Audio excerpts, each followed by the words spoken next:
जयवीर साथियों, 11 मई 2026 को supreme court of India का एक ऐसा फैसला आया जिसके बाद देश भर में ये सवाल उठने लगे कि कहीं SC/ST prevention of atrocities act को न्यायिक व्याख्याओं के जरिए कमजोर तो नहीं किया जा रहा। सवाल ये उठता है, अगर कोई दलित को बंद कमरे में जाति सूचक गाली दे, फोन पर अपमान करे, तो क्या ये अपमान नहीं माना जाएगा? क्या इंसान की इज्जत का फैसला अब लोकेशन देखकर किया जाएगा? देश में SC/ST prevention of atrocities act इसलिए बना था क्योंकि सदियों से दलितों को सिर्फ मारा नहीं गया, उन्हें मानसिक रूप से कुचला गया, जाति बताकर अपमानित किया गया, उन्हें शिक्षा से वंचित रखा गया, रहने के लिए घर नहीं दिया गया, पीने के लिए पानी नहीं दिया गया, सिर्फ और सिर्फ जाति की वजह से उनकी इंसानियत तक पर हमला किया गया। लेकिन आज न्यायिक व्याख्याओं के जरिए ऐसी शर्तें जोड़ी जा रही है कि अगर जाति सूचक गाली पब्लिक व्यू में नहीं दी गई, अगर फोन पर दी गई, तो उसे अपराध मानने में दिक्कत बताई जा रही है। हम पूछना चाहते हैं, क्या बंद कमरे में दिया गया अपमान, बंद कमरे में दी गई जाति सूचक गालियां कम दर्द देती हैं?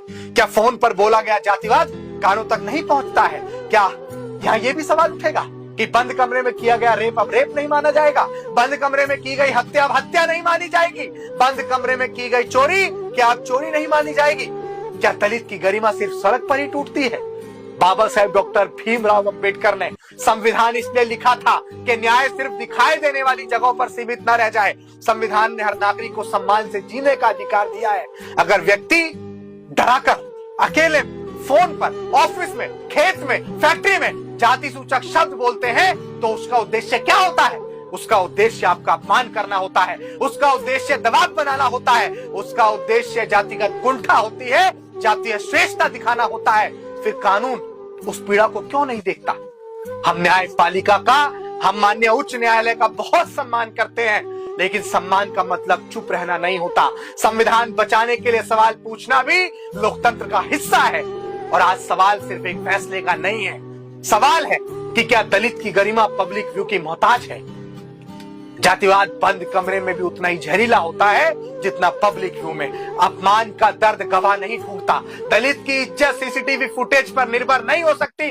जो जाति पूछकर अपमान करता है, उसका इरादा पब्लिक व्यू और प्राइवेट नहीं देखता, वो सिर्फ और सिर्फ जातिगत अपमान करता है। मैं समाज के तमाम लोगों से कहना चाहूंगा कि हम सुप्रीम कोर्ट का बहुत सम्मान करते हैं, लेकिन क्या ये फैसला SC/ST एक्ट को कमजोर करने वाला नहीं है? मैं ये निवेदन करूंगा माननीय उच्च न्यायालय से कि इस पर पुनर्विचार करने की बहुत आवश्यकता है, अन्यथा समता मूलक संघ आंदोलन करने का काम करेगा। ये फैसला हमारे मान सम्मान स्वाभिमान पर बहुत बड़ी चोट है।